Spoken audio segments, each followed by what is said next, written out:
हम तान्या झा गोड़ छू के गोड़ लागतानी। खुश रहा, बाद रहा, सदा सुहागी रहा।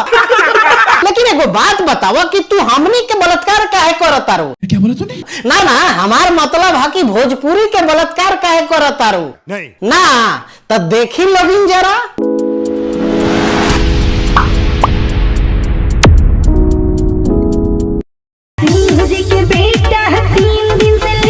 एकर बहिन चुप केतना बड़ जोगाड़ बा हो कि 3 दिन से लेता तो वो बेहोश ना भइल। ये बड़ी अच्छी बात है। कौना ब्रांड के टॉनिक पिएला जे इतना एनर्जी बा? Good question. कुछ हमनियों के दे दो, केतना में मिली?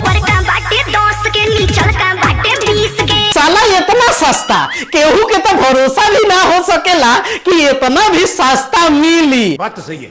अब बताएं लोगिन कि एक बोतल पानी आ एक गिलास गन्ना के जूस पियला से तो अच्छा न बा कि भौजी के चूस ला, ना तो कहियन कि भातरा कतनो ठोकेला तबो न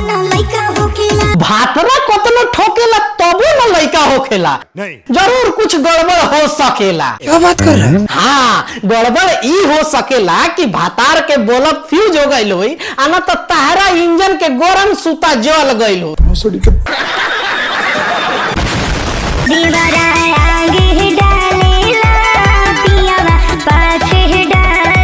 धत तोरी के बहन चोद अब समझ में आयल कि लइका काहे ना होखेला। अरे ना समझनी तो ध्यान से सुनी।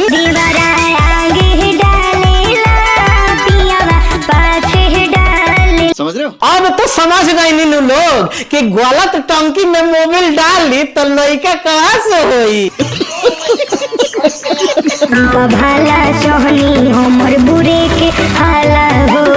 यही से कहे नहीं कि पतिव्रता बना लोग, भातारे पर रह, लेकिन ना रहा नहीं जाता। मन रखनी भइल बाड़ी, भातार के पीछे देतारी आ देवर के आगे देतारी। ऊपर वाला भी ऊपर से देखता होगा तो उसे शर्म आती होगी। तो अब का होई? हाला होई ना। अब समेटा यही नहीं, अभी और सुनिए।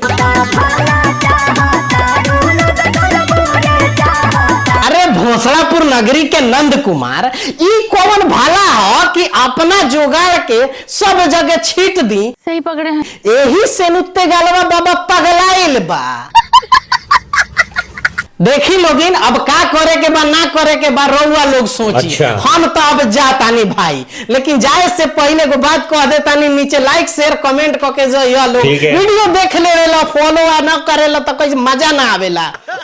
जे तरे मजा तोहनी लगले तारा वही खताने तरे हमरो के मजा दो ना। नीचे जाके फॉलो करला लोग पेजवा के, फ्री में फॉलो होला। मिला तानी, बाय बाय, टेक केयर, जय हिंद।